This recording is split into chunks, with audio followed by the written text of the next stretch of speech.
quedamos en la página 12 de nuestro manual, en el capítulo 3. Amén.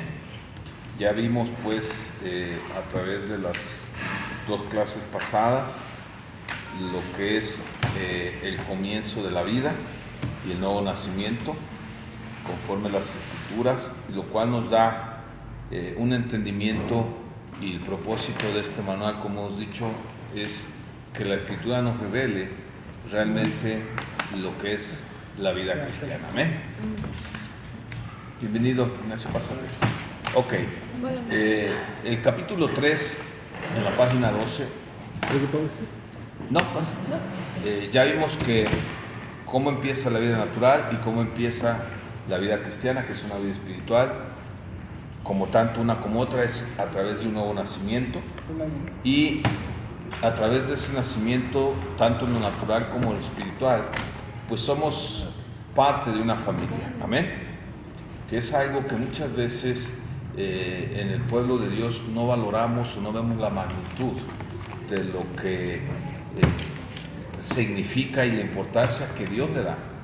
Porque acuérdate que la vida cristiana se trata de la importancia y lo que Dios dice, y es un choque con nuestra mentalidad, porque traemos una manera de pensar muy diferente a la manera de pensar de Dios, por nuestra naturaleza caída, por el desconocimiento de quién es Dios. Y una de estas es lo que es el ser parte de la familia de la fe, de la familia como hijos de Dios. Amén. Ya vimos que no todos son hijos de Dios, es por adopción a través de Cristo, como dice Juan, mas a los que recibieron, a los que creyeron en su nombre, les da la potestad de ser hechos hijos de Dios, los cuales, dice, no son engendrados ni de carne, ni de sangre, ni de voluntad de varón, sino de Dios. Y eso hace que ahora somos parte de la familia de la fe. Y el texto base de este capítulo es Gálatas 6:10. Gálatas 6:10, para que tomes tus apuntes, y tienes, acuérdate, una hoja en blanco al lado por cualquier cosa. Acuérdate que al final daremos unos minutos para preguntas, dudas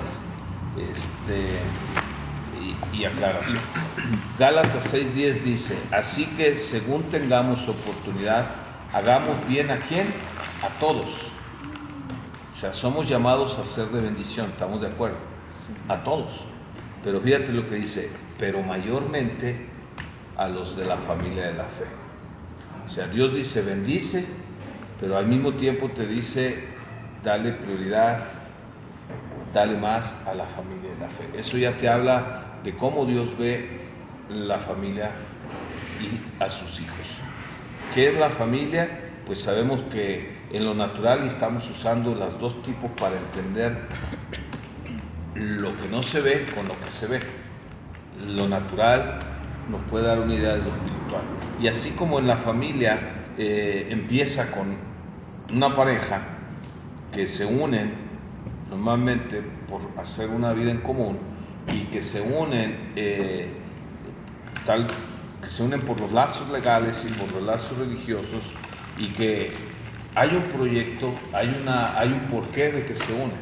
Es para un futuro vivir juntos y hacer una vida en común con proyectos, ¿sí o no? Y después, como consecuencia de esa unión, pues vienen los hijos. Y entonces vemos cómo la familia natural está papá, mamá y los hijos. Y a través de la historia pues hay ascendientes, que son los abuelos, las generaciones hacia atrás, y descendientes, pues las generaciones futuras. Amén. Entonces en lo espiritual sucede lo mismo.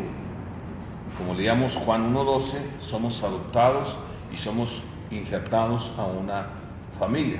La diferencia es que en la natural nacemos ahí, y desde un principio sabemos que nuestra familia crecemos en una relación familiar, y que la familia de la fe no, porque venimos de diferentes edades, ya grandotes, unos barbudos, unos canosos, unos tal vez más jovencitos. O sea, no es algo que nazcamos y empecemos ahí, somos injertados, y eso es un choque. Por eso cuesta tanto entender o ver a los demás de una manera natural como parte de la familia de la fe. Pero es algo que Dios dice, no es algo opcional, porque lo que Dios dice y manda no es opcional ni es a discutir, es a creerlo o no creerlo, es a creerlo y obedecerlo, o creerlo y aún creyendo desobedecerlo. Entonces, cuando hablamos de eso, el pertenecer a una familia implica tanto derechos como responsabilidades. Amén. Y de la misma manera, cuando el niño nace, pues tiene más derechos que responsabilidades, porque no está capacitado para tener responsabilidades. Pues un niño cuando nace, pues nomás recibe. Pasa algo similar en la familia de la fe. Un niño, por llamarlo de una manera, un niño espiritual, que nada tiene que ver con la edad cronológica, es igual, es injertado y por lo tanto empieza una vida nueva para él, y como hemos dicho, la vida es para vivirla, no para sobrevivirla, es para vivirla, y Dios dice que Él nos dio vida y vida en abundancia. Amén. Ahora, ¿cómo soy o de dónde viene formar parte de la familia de la fe? ¿Y por qué soy parte? Efesios 1:5, fíjate lo que dice. En amor, habiéndonos predestinado para ser adoptados hijos suyos por medio de Jesucristo, según el puro afecto de su voluntad. O sea, la familia es producto del amor. Eso es lo que en lo natural debía de ser, aunque a veces es producto de otra cosa, nada que ver el amor, ¿verdad? Pero el diseño original de Dios es que Dios es amor, Dios creó al ser humano por amor, y el amor es el eje de todo. Y una familia, una pareja se une de la manera correcta en amor, y los hijos por resultado y fruto de ese amor. Amén. Eso es lo correcto y eso es. Pero sabemos que muchas familias, pues si no casi todas, pues están de una manera disfuncional. Para empezar, aunque hay amor, por no estar Dios como centro, desde ahí empezamos mal la familia. Amén. Entonces, dice que en el amor de Dios fuimos predestinados para ser adoptados hijos tuyos. Y sé que esta palabra de predestinados ha creado confusión muchas veces. Hay muchos que dicen que si ya estamos predestinados, entonces pues ya no hay nada que hacer, Dios ya decidió quién y quién no, pero no es eso lo que quiere decir. Cuando tú hablas de predestinado, tú separas la palabra, hablas de antes de un destino. O sea, ¿cuál es el destino de toda la humanidad? Pues es que formen parte de la familia de Dios, mas no todos forman parte, ¿estamos de acuerdo? Sí, papá. ¿Cuál es el destino en la salvación para todos? Dios quiere que todos se salven. Según Timoteo 4 dice, Dios quiere que todos se salven y vengan al conocimiento de la verdad. Pero sabemos que no todos se salven. Entonces, no es que Dios ame a unos menos, o Dios ha hecho tú sí o tú no, sino que hay un destino, pero el libre albedrío determina si va hacia ese punto, ese destino o no. Entonces, cuando yo he creído, entonces yo permito que ese destino... Bien, entonces, cuando tú hablas de predestino, hablas de que el libre albedrío decide a dónde va a terminar, ¿sí o no? Cada quien decide dónde va a terminar en la eternidad, si con Dios o lejos de Dios. Entonces, cuando hablas de que fuimos predestinados para ser adoptados, habla de que en esa fe que hemos creído, somos adoptados o no somos adoptados. Entonces, es bien importante entender la Escritura para ver cómo el amor de Dios se manifiesta aún en la libertad que nos ha dado. Porque muchos dicen, no, es que, o enseñan inclusive, si es que como ya está predestinado, pues hagan lo que hagas, vas a ser o no vas a ser hijo de Dios. Entonces, ¿dónde está el libre albedrío? ¿Se me explico? Entonces, dice, fuimos predestinados para ser hijos suyos, y luego te dice el medio, por medio de Jesucristo. Entonces, fíjate nada más, eres hijo de Dios por medio de Cristo. Nadie puede ir al Padre si no es por el Hijo. Nadie puede ser hijo de Dios si no es por medio de Jesucristo. ¿Por qué? Porque dice Juan 1 que en Él estaba la vida. Y Jesús dice, y yo doy la vida a quien yo quiero. ¿Y a quién se la da? Al que ha creído en Él. Esa es la vida eterna. Y la vida eterna está en Cristo. A eso vino, a darnos vida. ¿Por qué? Porque dice la Escritura que estábamos muertos ¿en qué? En nuestros pecados. Entonces, al tú creer, te haces parte de la familia de Dios por medio de Jesucristo, y dice, y todo esto es por el puro afecto de su voluntad. O sea, que no es por méritos, no es porque estés bonito o estés feo, no es porque estés alto o estés chaparro, gordo, flaco, viejo, oculto, inculto o con riquezas o riqueza, no. Es el puro afecto de su voluntad. O sea, que la voluntad de Dios es que todos se salven, ¿sí o no? Entonces, fíjate bien, ¿te vas dando cuenta de lo privilegiado que somos? Primera de Juan, ahí mismo Efesios 2:19 dice, así que ya no soy extranjeros ni advenedizos. O sea, quiere decir que hay gente que no es parte de la familia de Dios porque no ha aceptado por medio de Cristo la adopción. Y quiere decir que si yo he aceptado, dice, ya no es extranjero ni advenedizo, sino conciudadanos de los santos y miembros de la familia de Dios. Entonces, cuando estamos hablando de esta nueva familia, estamos hablando de la familia de Dios. Amén. Ahora imagínate, si para ti es importante tu familia terrenal, imagínate qué tan importante es para Dios su familia. Ahora, tú estás ya en dos familias. En la prioridad, ¿cuál debe ser tu importancia primero? ¿Tu familia terrenal o tu familia en la fe? Y eso es algo que no hemos entendido como pueblo de Dios. ¿Por qué? Porque no ocupamos un esfuerzo para entender que tenemos una familia terrenal, tenemos papá, mamá, tenemos hermanos y crecimos con ellos y nos es fácil amarlos. Bueno, a veces no tanto, pero aunque no pasemos lo que pasemos, los aguantamos, ¿sí o no? Pero ¿qué sucede en la familia en la fe? Me vio feo, ahí no tenemos. No, ya me voy. O sea, ¿por qué? Por el concepto que traemos.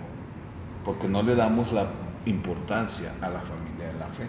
Por eso Jesús dijo, el que no aborrece padre, madre, esposo, hermanos, hijos, ni su propia vida. Está hablando el que no entiende la prioridad, que primero soy yo y la familia de la fe. Y no está hablando que no ames a papá, mamá, ni a los hijos, al contrario. Es que si entramos en la esfera del amor de Dios, vamos a amar más y de una manera correcta a papá, mamá, a los hermanos. Amén. Y aún dice, tenemos que amar a nuestros enemigos, lo cual es imposible. Solo es posible en el amor de Dios. Pero ¿dónde voy a conocer o debo de conocer el amor de Dios? En la familia. Por eso dice, pero en la familia de la fe. Por eso dice que en esto conoceréis quiénes son mis discípulos. ¿Sí? Los que, dice, los que hacen la voluntad, pero también dice, en esto conoceréis quiénes son mis discípulos, en cómo se aman unos a otros. Amén. No está diciendo en cómo amas a papá, mamá, está diciendo cómo amas a tu hermano. Amén. Claro, anhelamos que papá, mamá y todos sean parte de la familia de la fe. Y hay una promesa muy hermosa donde dice, creed será salva tú y tu casa. Amén. Entonces, vamos entendiendo pues lo que es formar parte de esta familia de Dios. Primero de Juan 3:1 dice, mirad cuál amor nos ha dado el Padre, para que seamos llamados hijos de Dios. O sea, ¿qué te hace ser hijo de Dios? El amor del Padre, el amor de Dios. ¿Ok? Dice, por esto el mundo no nos conoce, porque no le conoció a Él. O sea, el mundo no puede conocernos como hijos de Dios porque no son parte de la familia de Dios. Todo el que no ha creído ni ha recibido a Jesucristo como su Señor y su Salvador, no es parte de la familia de Dios. No es que Dios no quiera. Dios quiere que todos sean parte de esa familia. Pero la decisión es de cada uno. Amén. el mundo necesita ver realmente la familia de Dios, pero como Dios dice que es, y manifestar los frutos de esa parte. Amén. La familia no tiene apellido. La familia fue creada por Dios. Nosotros hemos puesto apellido a la familia de Dios por medio de las denominaciones, por medio, y no es de ahorita, Pablo lo dice. A ver, ¿qué es eso de que yo soy de Pablo, yo soy de Apolo, yo soy de Pedro, yo soy de fulano y tal? O sea, fíjate, desde ahí ya había esas divisiones o esas, ¿cómo se le podría llamar? Diferencias o elecciones. Y yo no digo que no haya iglesias locales, o sea, no podemos estar todos juntos. Un día estaremos en su presencia todo el pueblo de Dios y la familia de Dios. Pero hoy por hoy hay iglesias locales donde Dios nos planta para crecer como cuerpo de Cristo, como familia de la fe. Pero nunca olvidemos que Dios no hizo ni puso división o separación en la iglesia. Es el hombre el que ha levantado esas divisiones o esas diferencias. Amén. Hebreos 12:2 dice que tenemos que tener puestos los ojos en el autor y consumador de la fe. Fíjate bien, si la familia empieza de Dios por medio de Cristo y es por la fe, entonces por eso dice que Jesús es el autor y el consumador. En Él empieza y en Él se consume y está toda la fe. Amén. Y esa fe es la que nos permite entrar a la familia de Dios. Por eso es llamada la familia de la fe. La familia de la fe en Cristo Jesús. Amén. No en el pastor, no en el hermano, no en el líder, sino en Cristo. Amén. Y ahí es donde tenemos que tener cuidado, porque hubo un precio, aunque es por adopción y es por gracia. Dice que Él es el autor y consumador de la fe, dice, el cual, fíjate bien, por el gozo puesto delante de Él sufrió la cruz, menospreciando el oprobio.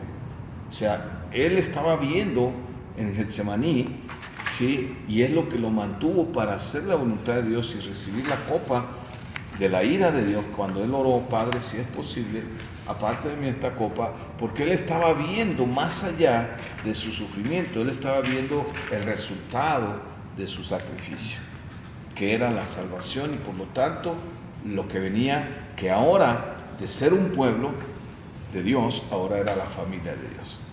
Amén. Seguimos siendo pueblos, sí, el pueblo de Dios. Dice la palabra que los dos pueblos se hizo uno. ¿Cuál? El pueblo judío que creyó en Él y el pueblo gentil que creyó en Él. Somos un solo pueblo, pero ahora ya no es lo mismo el pueblo de Dios que la familia de Dios. Israel no se le llama la familia de Dios, se le llama el pueblo de Dios, porque Dios los escogió. Amén.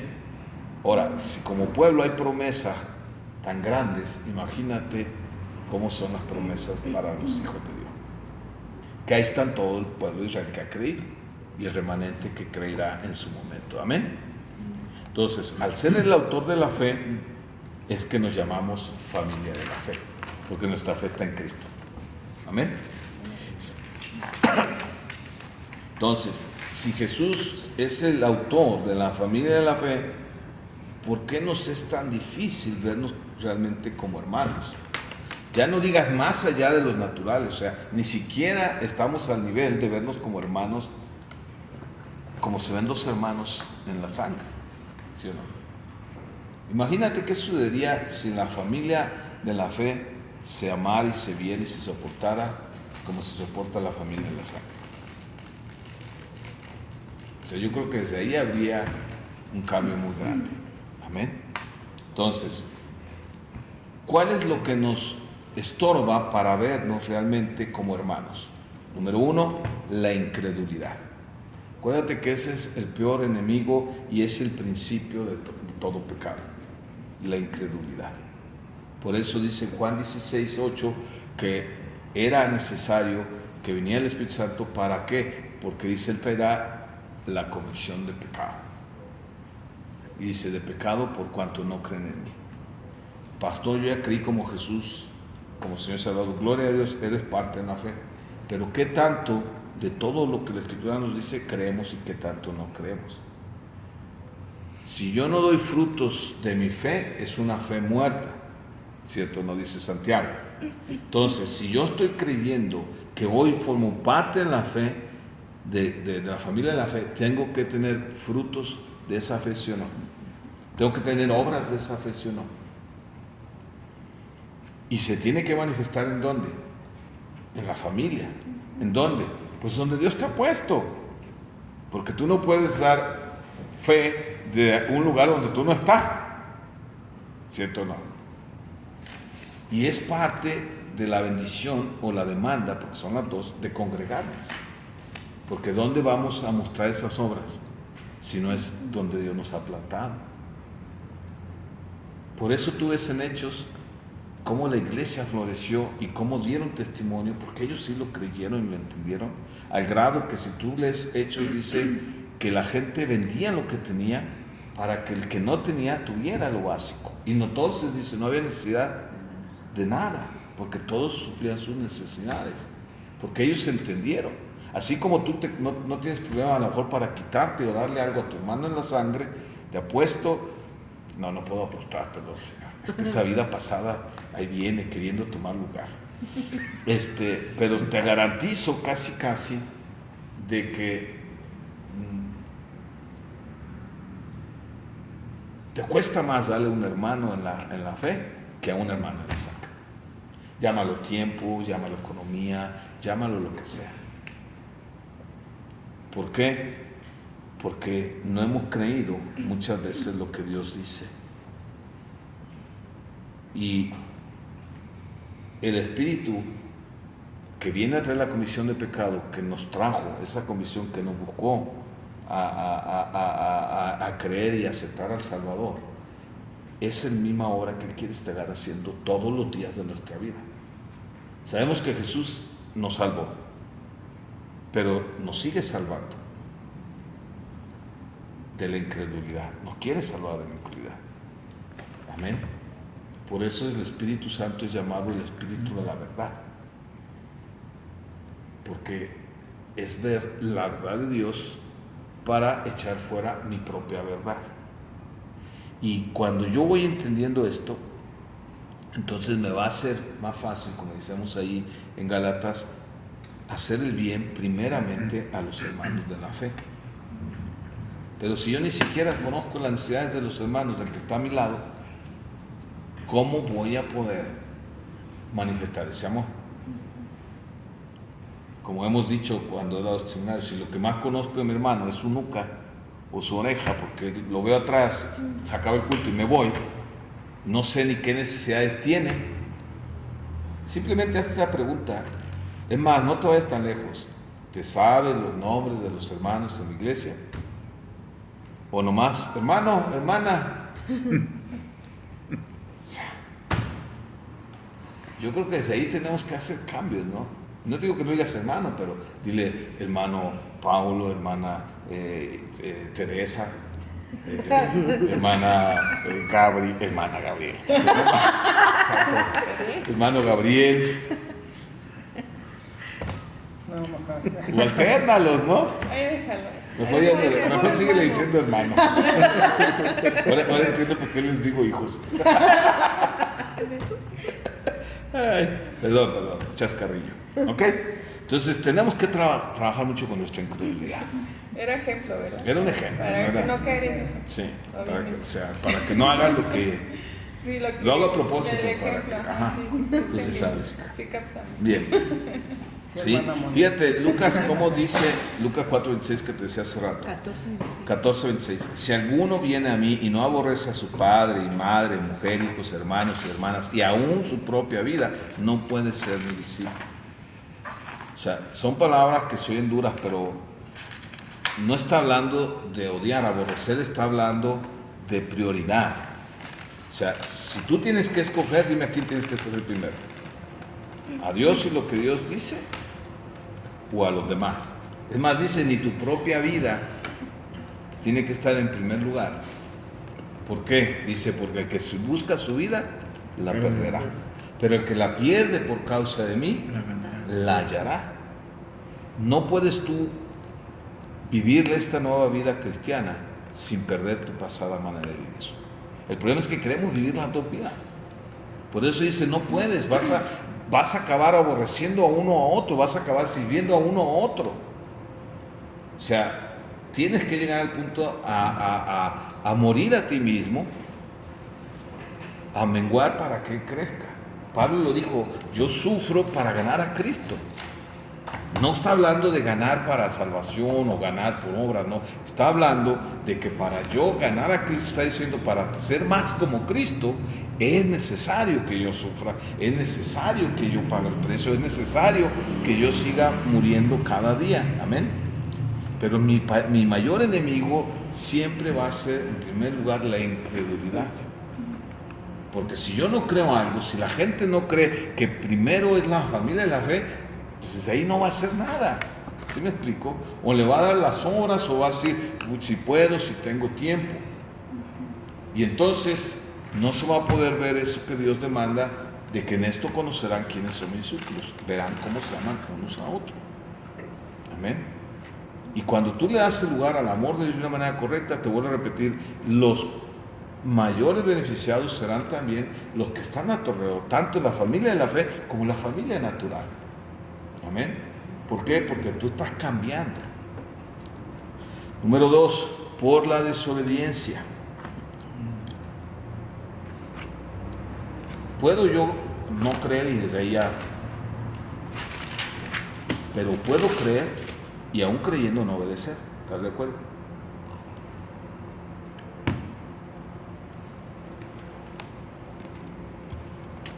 Cuando hablamos de los mandamientos de Dios, hablamos y hemos dicho que los mandamientos son para obedecerlos.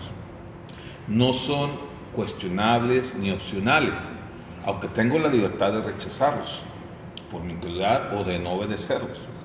Pero eso me hace a mí un desobediente y un rebelde. Entonces, fíjate bien, el Señor sabía que estábamos muy limitados a esa manera de amar que tenemos desde casa. ¿Te acuerdas cómo Él viene? Y me encanta cómo Él nos va llevando de menos a más. ¿Te acuerdas cómo dice que tienes que amar a tu prójimo? O sea, el segundo de los principales mandamientos dice, ama a tu prójimo como a ti mismo. Y siempre sale alguno ahí que quiere provocar o tentar o justificarse y le dice, ¿y quién es mi prójimo? Y bueno, el Señor da la parábola del samaritano, ¿lo recuerdas, no? ¿El prójimo cuál fue? Pues el que ayudó, ¿sí? Y me encantan los ejemplos que pone, porque fíjate, primero pone al sacerdote y al levita, o sea, gente que era lo que esperaban la ayuda, ¿no? Ahí pasaron de largo, ¿eh? Y el que era samaritano, o sea, y te digo, es bien interesante cómo pone las condiciones o los personajes para puntualizar o marcar algo. Porque no puso a cualquiera, dice, puso a un samaritano. Y si tú lees en la Escritura, dice que los samaritanos no se llevaban con los judíos. ¿Te acuerdas cuando el pasaje de la samaritana? Entonces, el que debería de haber ayudado, que era su propia gente, su propio pueblo, que era un judío, y que aparte era de los sacerdotes, lo hicieron. Y aquel que no se llevaba, movido a misericordia, lo hizo. Y le dijo, ese es tu prójimo.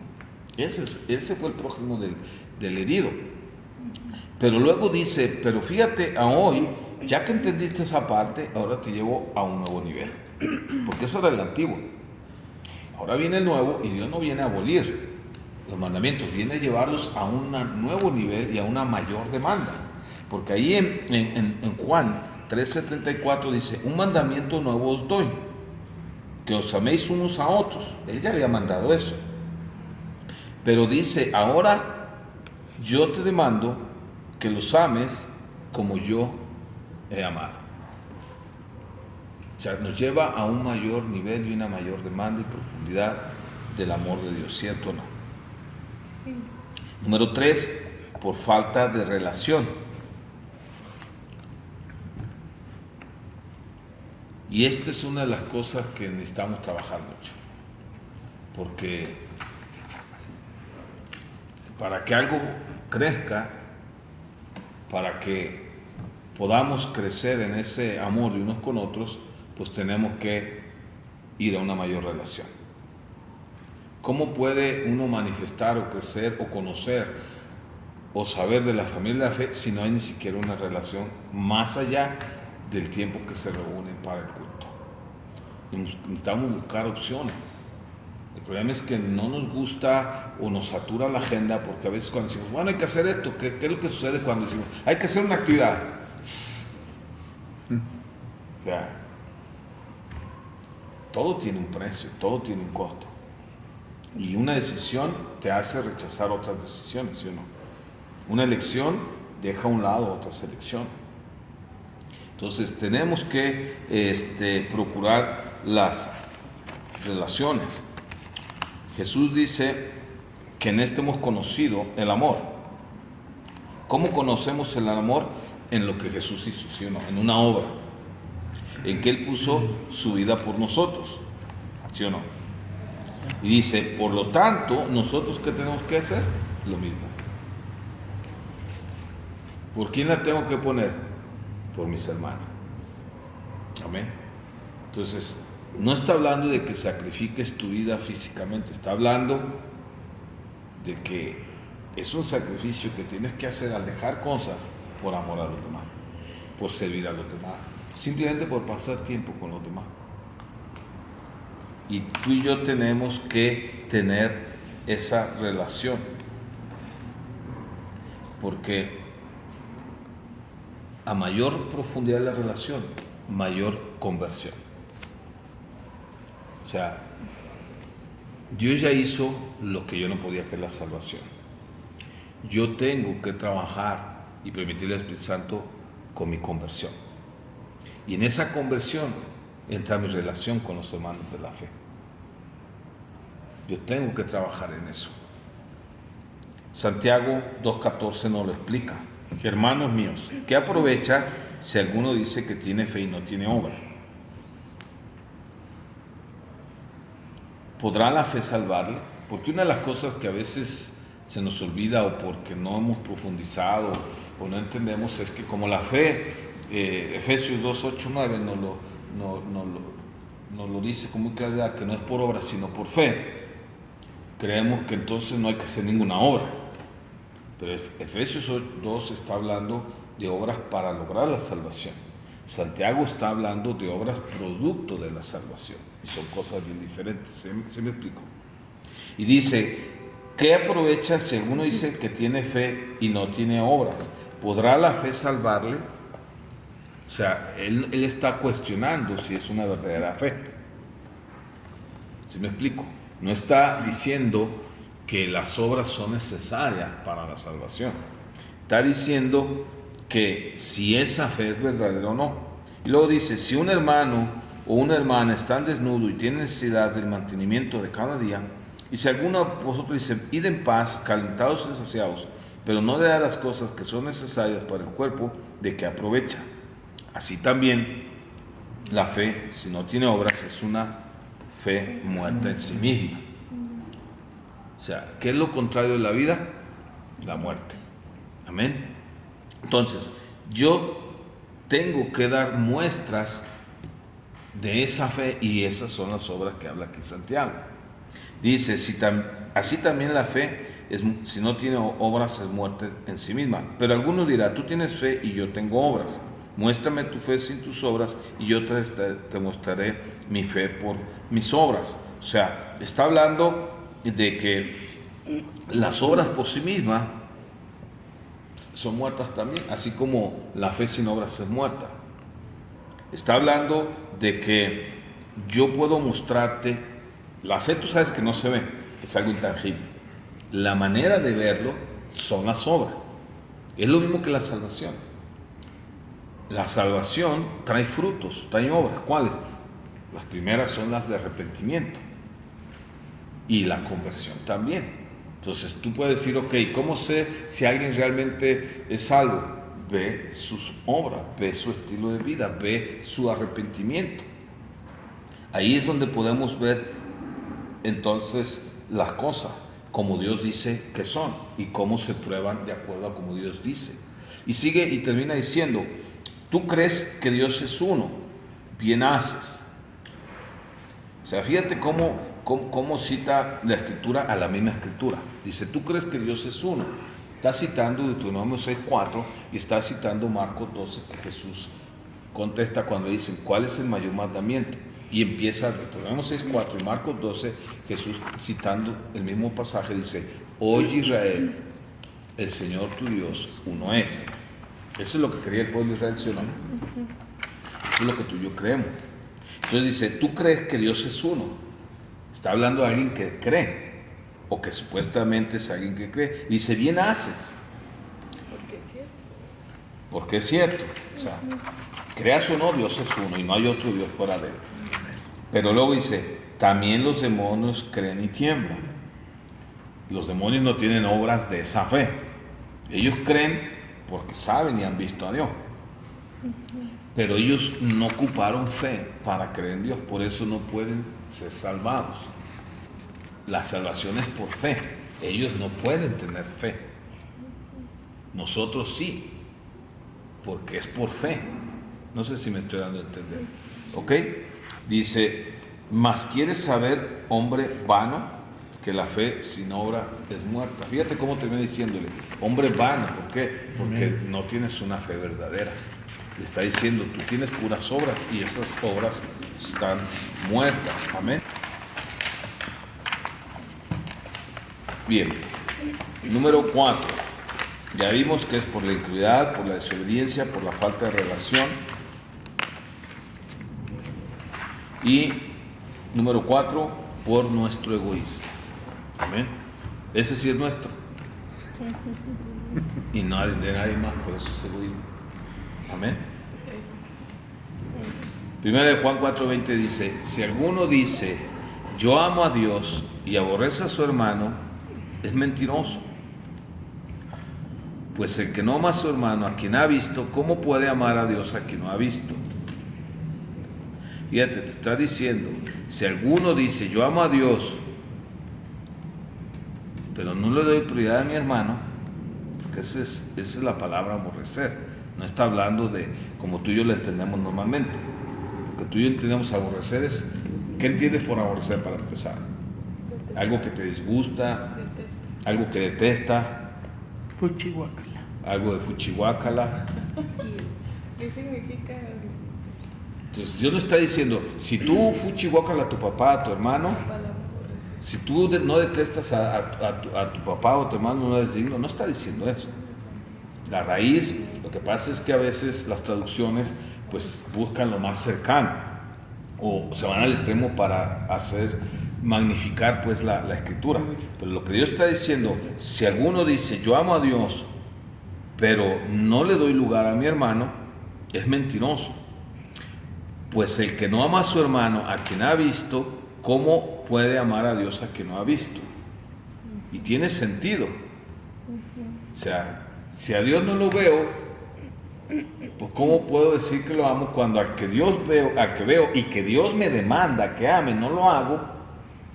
Pues no puedo yo entonces pretender o decir que amo a, ¿cómo se llama? A mi hermano. Fíjate, lo que aquí habla es detestar enormemente algo o a alguien, eso es aborrecer. Cansarse una persona de cierta cosa, especialmente de algo, o perder interés. ¿Ok? No es lo que la escritura está diciendo, por eso tengamos cuidado. ¿Por qué usa esa palabra? Confunde. ¿Cuál de perder interés? Estaría aplicando. Lo que pasa es que te digo, las traducciones, mira, las traducciones, hay diferentes tipos de traducir. Normalmente cuando tú ves una traducción más directa del hebreo o del griego, es una traducción de palabra por palabra. Entonces tú la lees y pues como que no tiene mucho sentido porque está fuera de lugar. ¿Por qué? Porque lo que para un lugar va la palabra antes, en otro lugar va después. Entonces tú la lees como tú la entiendes y te la escriben como ellos la entienden. Luego, otra manera de traducir no es palabra por palabra, es oración por oración. Y otra es mensaje por mensaje.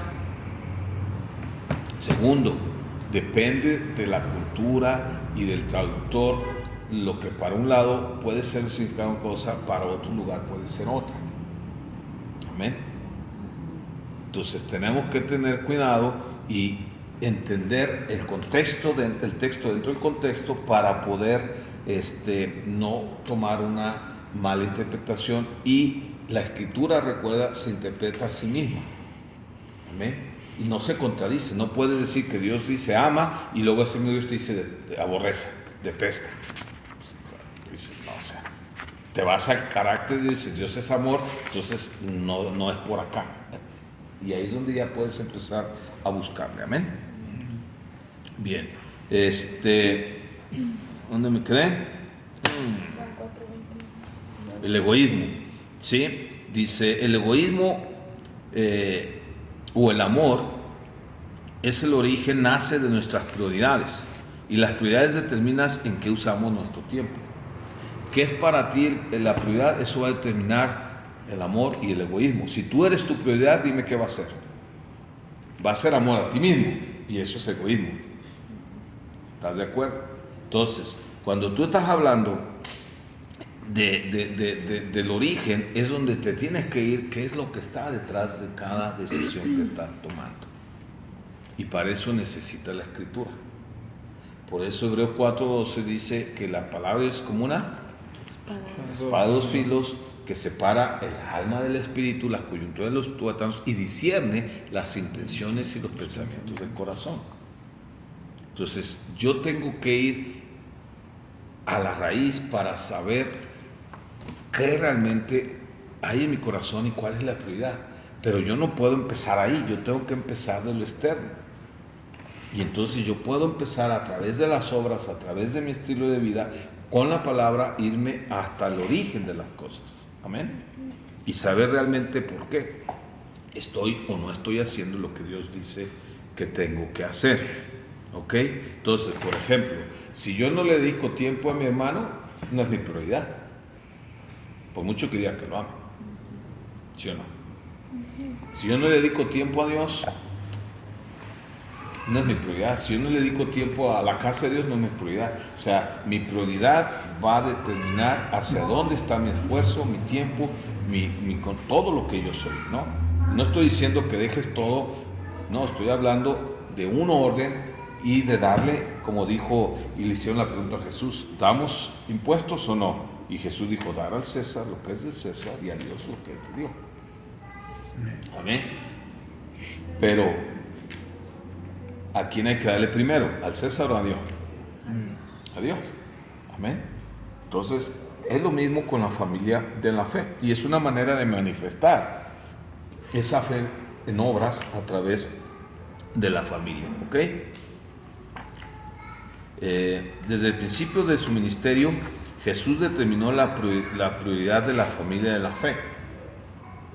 Fíjate bien, cuando Jesús empieza el ministerio, su primera manifestación pública, así de una manera conocida, no fue la primera, pero sí como la más recordada, más impactante, fue en el primer milagro que hizo, las bodas de Caná, ¿te acuerdas? Y me impacta porque ahí el Señor empieza el ministerio y puedo ver con claridad cómo Él empieza ahí tras el propósito divino que vino y empieza a soltar la familia terrenal. Él les dice, hay una necesidad, recuerda que no había vino. Y entonces María se da cuenta y le dice, hijo, no tienen vino. Y de ahí se agarran también. Y de ahí se agarran también por la Virgen. Y él lo que les dice, no le dice, mamá, no es mi hora, le dice, mujer, que tienes conmigo. Porque él estaba marcando los tiempos del Señor. Y a partir de ahí, nunca más le vuelve a decir mamá. Siempre se refiere a la familia en la fe. ¿Recuerdas cuando lo van a buscar? Su mamá y sus hermanas, y que está el alboroto ahí en la casa que él está predicando y no pueden entrar. Y le dicen, te habla tu mamá y tus hermanos están afuera. Y él voltea y dice, ¿quién es mi madre y mis hermanos? Son los que hacen la voluntad de mi Padre. Él empieza a marcar. No quiere decir que dejó de amar a su mamá, ni demerita el lugar que ella tiene, al contrario. ¿Sí? O sea, por algo Dios la escogió. Y sus hermanos no creían en él. ¿Te acuerdas cuando le dice, pues sube a las fiestas, porque quien hace lo que tú haces no se esconde? Y luego te pone ahí en la escritura, porque sus hermanos creían en él. Pero él todo eso lo deja atrás porque él va tras un propósito, un llamado, un ministerio, una obra. Amén. Y esa era puesto más allá de lo propio, lo que venía como resultado de su sacrificio. ¿Sí? Lucas 8:20 es donde se le avisó diciendo: tu madre y tus hermanos están fuera y quieren verte. Y él le respondió: mi madre y mis hermanos son los que oyen la palabra de Dios. Y es natural. ¿Recuerdas aquella mujer que lo escucha y se marea y dice: dichosos los pechos que te dieron de comer? Dice: no, bienaventurados los que creen. O sea, él siempre establece el orden de parte de Dios. ¿Ok? ¿Hasta dónde llega para Dios esa importancia de la familia y la fe? Aún en los mandamientos lo ves. Fíjate lo que dice: oíste que os fue dicho a los antiguos. Está hablando de la ley del Antiguo Testamento: no matarás, y cualquiera que matare será culpable de juicio. Está hablando de uno de los 10 mandamientos: no matar. Y le dice: pero yo os digo que cualquiera que se enoje contra su hermano será culpable de juicio. Y cualquiera que diga necio a su hermano será culpable ante el concilio.